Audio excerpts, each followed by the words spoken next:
Estimados auditores, con un gran titular en un diario de tiraje nacional se señala: Consejo se inicia con llamado a acuerdos y a evitar pasiones y revanchismo del pasado. En buen chileno, se pide a aquellos que no querían una nueva constitución y que ganaron holgadamente las elecciones que deben ser comprensivos con quienes no lo fueron durante la negra época de la convención. Adicionalmente, pareciera que se estuviera ejerciendo presión sobre aquellos que derrotaron recientemente a la izquierda y a la centro-derecha para que, abandonando a sus electores que representan al sentir mayoritario nacional, sean comprensivos con la izquierda para que éste no se vaya a enojar y vaya a votar en el futuro rechazo. El Consejo, como ustedes saben, debe trabajar sobre la base de un proyecto elaborado por expertos. Aquí tenemos de inmediato un aspecto a considerar, pues quienes realizaron el trabajo, en una gran mayoría, no eran expertos.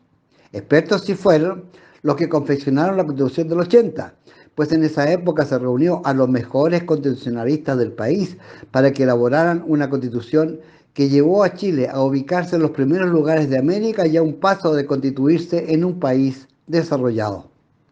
Pero así como una constitución no mejora la salud, tampoco las pensiones y tampoco la educación, desgraciadamente no puede cambiar la forma como han sido construidos los políticos. Y hoy aquí nos vemos como vamos cuesta abajo y ya nos quedamos igualados a los países que viven en el barrio.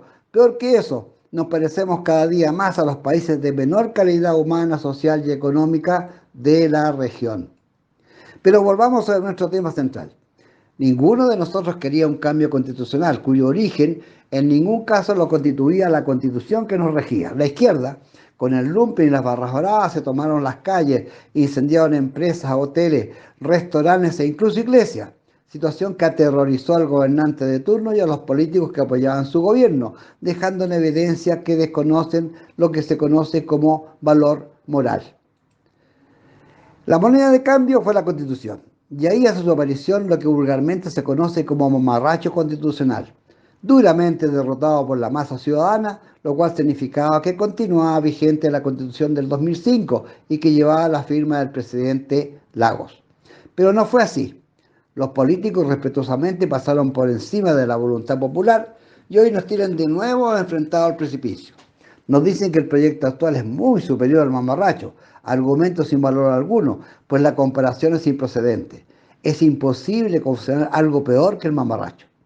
Para seguir conversando, utilizaremos aspectos dados a conocer por la doctora en Derecho doña Andrea Iñiguez Manso, que recientemente nos dictó una conferencia a Multigremial y a la cual ustedes pueden ver y apreciar en YouTube. ¿Qué dice nuestra doctora amiga?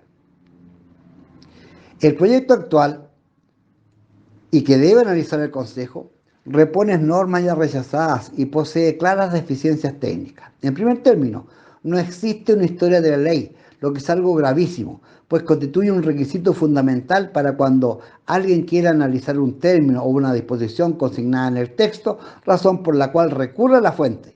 Y esa fuente no existe. A modo de ejemplo, en la Constitución actual se señala que los hombres nacen libres en dignidad y derechos. Si usted se va a la historia de la ley de la Constitución vigente, encontrará páginas de páginas donde se consignó la versada opinión de cada uno de los integrantes de la comisión redactora respecto de qué significado debe darse a una u otra palabra. Dignidad, por ejemplo, tan utilizada últimamente por el lumpen. Si usted quiere saber qué se debe entender por familia, debido proceso, persona, el que está por nacer, entonces recurre a la fuente, o sea, a la historia de la ley. Y esta, en este caso, amigos, no existe. Continuemos con la doctora Iñiguez, quien nos dice que el proyecto no tiene armonía. Está lleno de adjetivos y cosas rimbombantes, que se entiende, por ejemplo, por vivienda digna y decente, biodiversidad, fraternidad, Estado social de derecho. Nadie lo define, aun cuando otro doctor en Derecho, don Gonzalo Ibáñez, nos dice que Estado Social y Democrático de Derecho es un nombre muy atractivo, pero que puede significar muchas cosas, unas buenas y otras no tanto. Recomiendo leer el artículo completo en el Mercurio de Valparaíso de fecha 8 de junio, firmado por don Gonzalo. Sin embargo, quisiera destacar lo señalado por el mismo Ibáñez respecto al término. En manos de socialistas y comunistas, el primer nombre que tuvo lo que ellos llaman Estado Social de Derecho fue dictadura del proletariado, y que su símbolo fue la tarjeta de razonamiento. Tarjeta que muchos de ustedes, amigos, conocieron y sufrieron durante el gobierno y dictadura de Allende.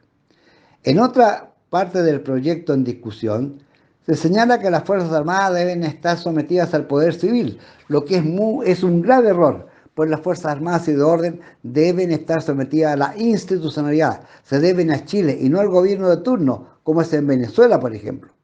En otra parte, se señala que la soberanía reside en el pueblo y no en la nación, y por lo tanto las Fuerzas Armadas están para la defensa de la soberanía y no de la patria. Todo ello para afectar el concepto de nación. El proyecto en discusión permite amedrentar desde el exterior a las Fuerzas Armadas de Orden y Seguridad Pública, pues este deja establecido que las normas de derecho interno deben tratarse de forma que sean compatibles con el derecho internacional. Detrás de todo esto se encuentra la Corte Internacional de Derechos Humanos, responsable de que en Chile no se aplique la ley de amnistía, quien se encuentra, como ustedes saben, plenamente vigente, pero no se aplica. En resumen, se está institucionalizando lo que es irregular y su aprobación constituye no solo un peligro para el país, sino en particular para militares presos políticos, que es un secreto a voces, que han sido ilegalmente juzgados, situación que hasta hoy permite ejercer su derecho, pero que de aprobarse la nueva Constitución se institucionaliza la doctrina de facto impuesta por los jueces y las cortes y deja sin posibilidad de demandar al Estado por los perjuicios causados a aquellos que el propio Estado envió en 1973 a combatir a guerrilleros y extremistas y que hoy se encuentran no solo privados de libertad, sino condenados a morir en las cárceles de exterminio. La doctora en Derecho Iñiguez trató en extenso cada uno de estos temas y recomiendo conocer su exposición visitando YouTube. No se queden con mis palabras y menos con mis comentarios.